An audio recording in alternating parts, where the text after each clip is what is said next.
Hello everyone, this question appears in Class 6 NCERT chapter of decimals. This is second question of its exercise 8.1. So the question says that write the following decimals in the place value table.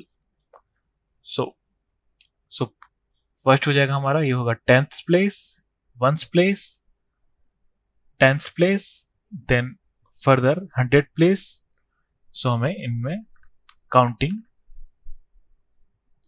Place value table में place करनी है. So first for part A, यहाँ पर हमारे पास hundreds के लिए कुछ नहीं है, जीरो है, तो हंड्रेड्स हो जाएंगे जीरो. टेंस प्लेस पर हमारे पास है वन, तो काउंटिंग वन. वंस प्लेस पर है नाइन, तो नाइन. एंड टेंथ प्लेस पर हमारे पास फोर, सो हो जाएगी value four. For B, hundred place कुछ नहीं है means zero. Same as it is, tenth place पर भी कुछ नहीं है, जीरो. वंस प्लेस पर है जीरो, एंड टेंथ प्लेस पर है हमारे पास 0.3 means 3. For part C, 100 place हमारा ब्लैंक है means zero.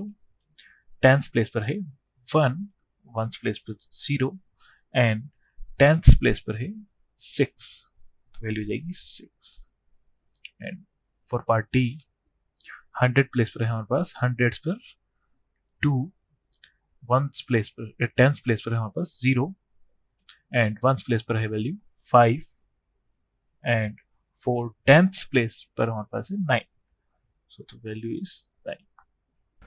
So that's our final answer. Thank you.